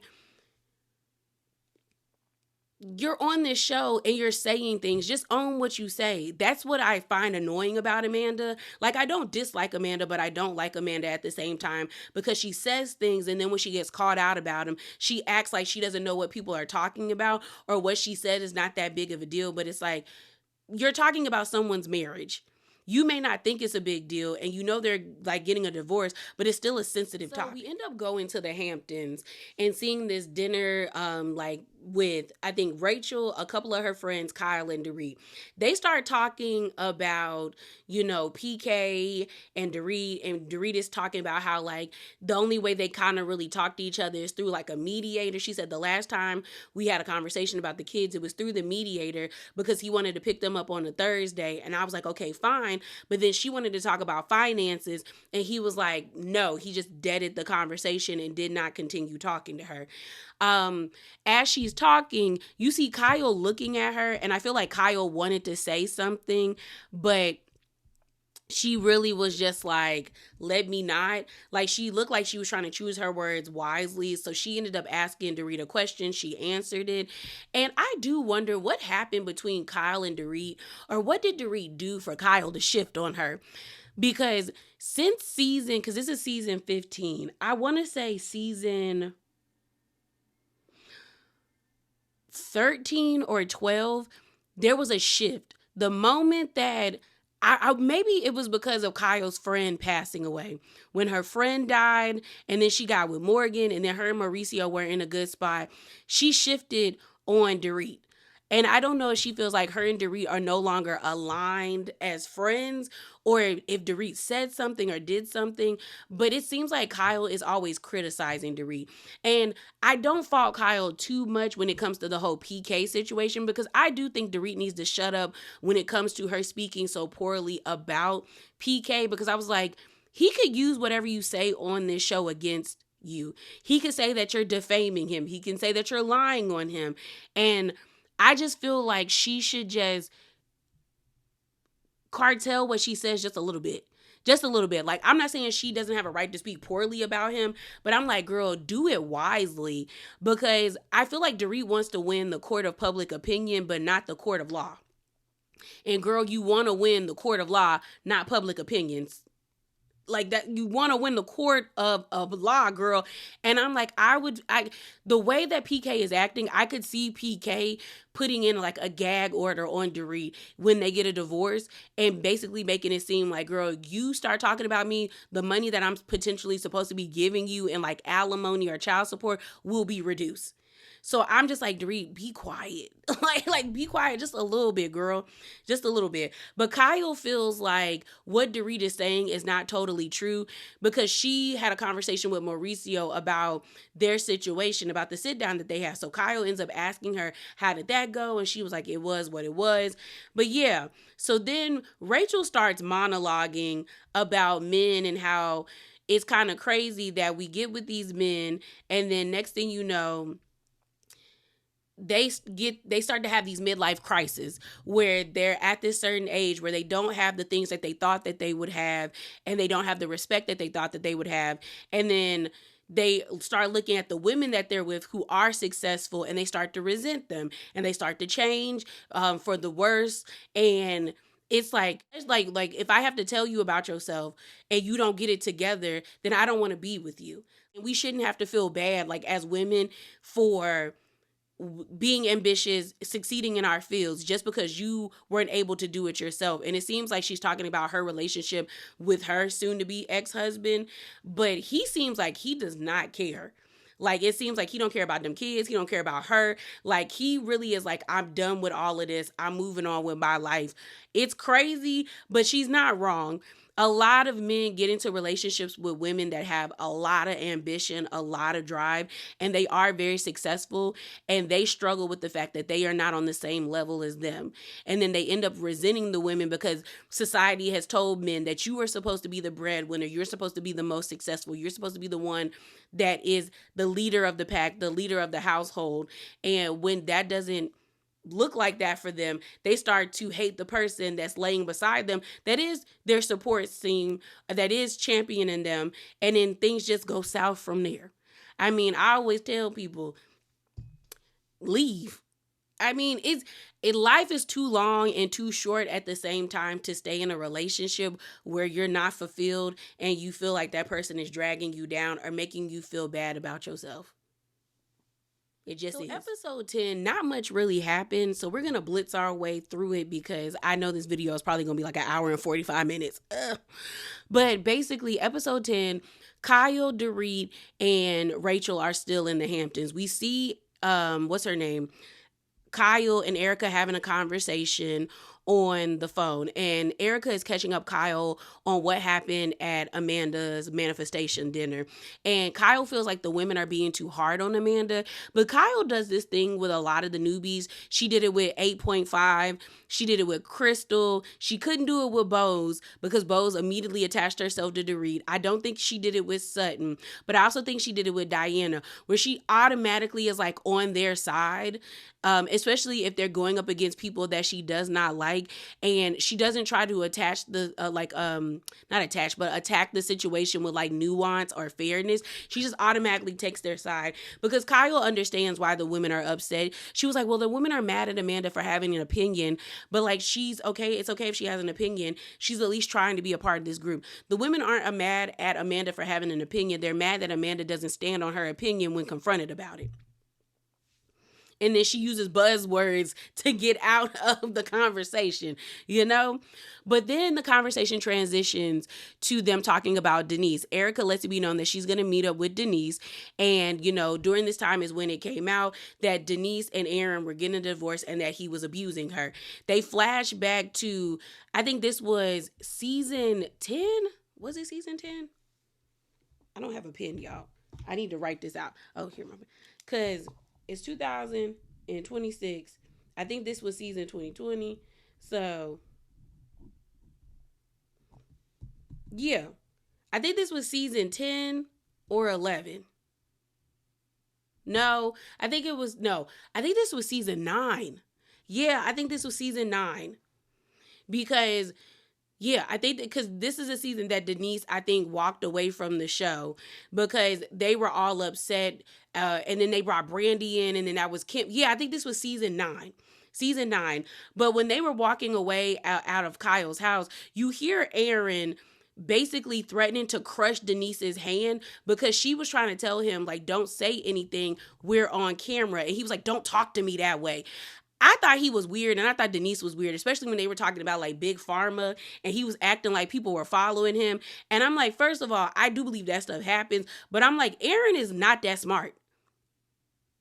He not smart. So I was like, Big Pharma not coming after you, sir. He not coming after you. So Erica says in her confessional, she never thought that type of situation was happening with them, but she also remembers she does not like the way that he spoke to them. And she was just like, so she always felt like there was something going on with Aaron. She then talks about how her and Denise actually had like a heart-to-heart. When Denise had her show, which I don't think a lot of people watched, Erica and her had a conversation because Erica got on the show and apologized to her, and Denise apologized to her about how they both hurt each other's feelings. So they're in a good place. We then end up seeing, I think it's Sutton and Bose going for a walk in the park. Bose, like, she really likes this new Sutton. She was like, Sutton Strack, I'm trying to forget, but Sutton Brown I like, because if you don't know, Sutton got rid of her last name because her husband is annulling their marriage, basically. And so she says that Sutton seems to be more logical, more even-keeled. She was like, she's even giving advice to Amanda. And so they sit down in the park and they start talking about Amanda. And Sutton basically feels like Amanda is the perfect definition of the saying, like, you can lead a horse to water, but you can't make them drink. Because she's like, they're giving advice to Amanda on how to operate in the group, or just how to be, I guess, in Beverly Hills society. And Amanda just won't listen. And they both just feel like Amanda's not really being who she really is. Bose just thinks she's a scammer, because Bose keeps saying, like, is the money queen, but the only reason she's the money queen is she's trying to teach people how to manifest money by taking their money. So, I mean, she's not wrong. So then we actually see a conversation between Amanda and her fiance where she's talking about the dinner and how she's like, we didn't even really get to eat before they started coming at me about the whole Dorit and Kyle Leverwall.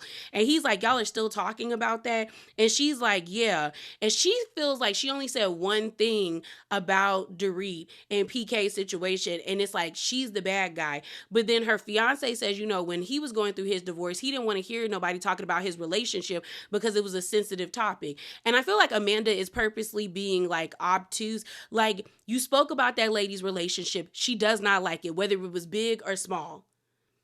Just cop to it and call it a day.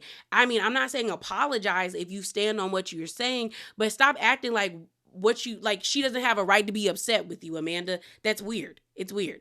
So Amanda then ends up saying that it's not my fault. Like, it's not my fault. But then her fiance says, well, maybe they're just intimidated by you because you're young.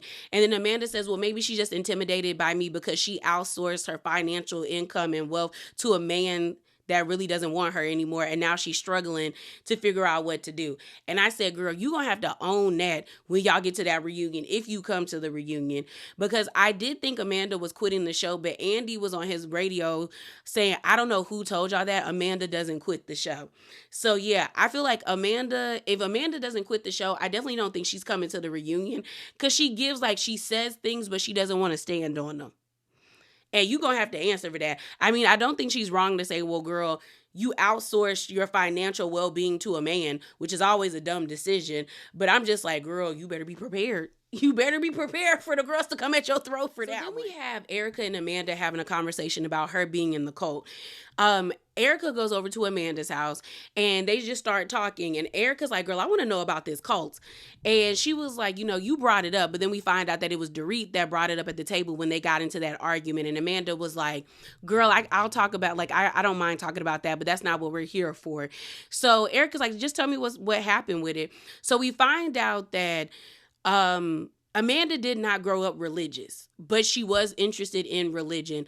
She grew up in Oklahoma. Mind you, she said the buckle of the Bible Belt. I had to look up a map because I did not know Oklahoma was that close to Texas. I always thought Oklahoma was closer to like Utah and Nevada. Like, I thought it was like wedged in between there. I've never been to Oklahoma. It was crazy because I was like, when I looked at the map, I was like, I've been to Arkansas, but I've never been to Oklahoma. And I've been to Texas and like Louisiana and like Mississippi and all of that stuff, but I've never really been to Oklahoma. But basically, we find out that she found interest in religion. Like, her friends were religious, so she liked going to church with them.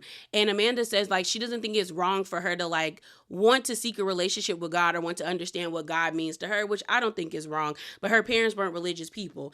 The youth group that she was in Oklahoma, I think the pastor of that group moved to Florida. So then Amanda and her friends, once they got of age, picked up and moved to Florida with him too. And then that's when things kind of started to spiral out. And that's when things got cultish or turned into a cult, where they were dictating who you dated, who you spoke to, who you could call friends, and things of that nature. She said there was this one moment where her sister, who lived in Florida, specifically Orlando, they were on the phone talking, and Amanda was like saying how she was upset or frustrated with something, and she told the pastor that. And the pastor immediately got like upset with her and was like, you would lead your sister away from God? Like, you wouldn't tell your sister to come closer to God? Like, why? Like, why would you tell her about the bad things going on? So then Amanda says she started to do things to make sure she didn't get called into basically the principal's office, because every time she did something wrong, they sent her to the pastor's office. And so at one point, Amanda just got fed up and tired of it. And I think she said Halloween of 2008, she drove like she was going to church, and then she made a beeline to Orlando to where her sister lived, and she never looked back. The pastor did call her, basically like condemning her, saying, don't tell anybody you left, because we don't want anybody to know that you left and to think that what you did was okay. Like, you had a lot of people in this group looking up to you. But yeah, and I was just like, what's the name of the cult? Because I'm curious. I really am curious. The same way that Erica says she had a friend that escaped the NXIVM cult, I just want to know what the name of this organization is, because cults do hide in plain sight. I think I've told y'all this before, but I almost got caught up in a cult in high school, not high school, college. In college, there was this organization. At the time, I think it was called the Citadel, but it was a church, and they kept changing names on campus. Because I went to the school I went to was a public school, so anybody could just like walk up on our school and stuff like that. But basically, they would keep changing their names because eventually everybody online would be like, oh, y'all, this is a cult. Especially like on Twitter, there was like this HBCU page for specifically my school.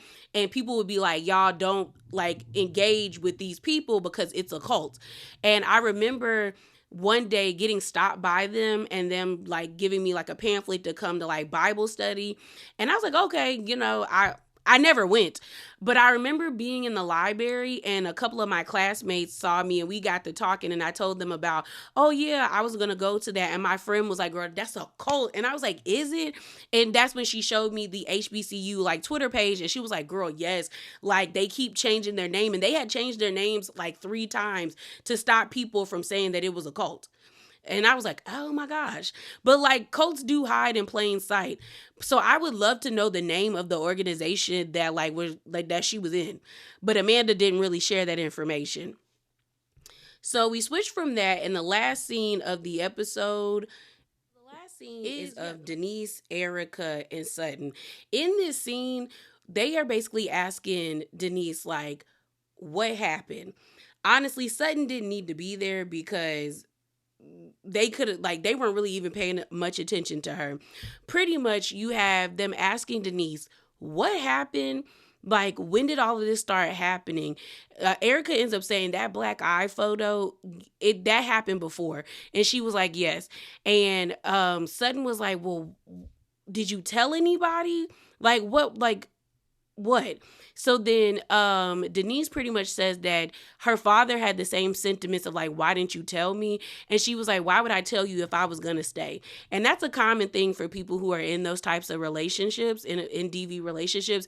There's a lot of shame there, especially for women, but a lot for men who also are in these situations where it's like, you feel ashamed that you're getting beat up on, but also you feel ashamed that you still have feelings for this person and you still love them. And you also feel stupid because there's a part of you that feels like they would never do it again. But if they do it one time, they're always going to do it again. So you have to be cognizant of that and just realize that like you're better off being heartbroken and safe than still in love with somebody while they are harming you and saying to you that they love you, even though someone that loves you would never put their hands on you in that way. Okay.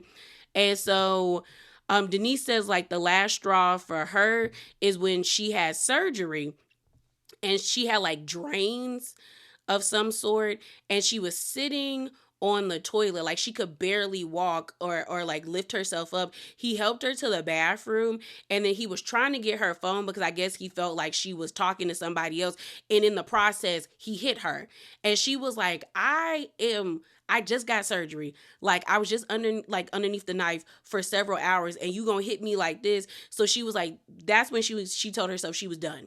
She no longer wanted to be with him. She was done. And so then Erica reveals that she's had a DV situation and Sutton is like gagged. A lot of people were upset with the way that Sutton was looking at Erica because Sutton was like the wheels were turning, like she was very much caught off guard. And Erica's like, we're in a good place. If you have a question, you might as well ask me. And I think Sutton was just surprised that Erica shared that information with her because they've never been this good, or she probably doesn't think that she is that good with Erica that Erica would share something like that. Now, I did see some people that questioned Erica's story, but then I saw some people saying that Erica might have been dating Armie Hammer, allegedly the guy that was like and biting on women. So if that is true, girl, you lucky you can't, he ain't trying to eat your ears or something. But there's a rumor going around that technically, allegedly, Erica dated him. I hope that's not true, but I'm not going to discredit Erica's story. Whether you like her or not, I don't think she's lying about this. She ended up saying that like it was so embarrassing to like call the police when she's the mother of a cop. She also says that like the first time it happened, like it felt like a hostage situation because she was so calm and stuff like that, but she could tell that he was so angry that she did that. And then she decided to leave the relationship and she got out before it got worse. I was just like, wow. And I mean, a lot of people feel like Erica's lying because we've seen her lie before, but I'm going to give her the benefit of the doubt. I'm happy that her and Denise are away from those men that were abusing them. Hopefully they can heal. And just because someone seems like they're a strong person doesn't mean that they are above getting harmed in such a way. Like oftentimes abusive people go after people that have a perception of being so strong and they're always going to fight back, because if you do fight back, they can use that against you to say that you were aggressive, or that people would have always this doubt like, oh, that would never happen to you, when it can definitely happen to anybody. But yeah, y'all, this video is longer than I expected, but y'all already know that that is it. That is all. As always, remember to be bravely authentic. Definitely hop down in the comments below. Subscribe to the channel, like the video, and I'm out, y'all. Deuces.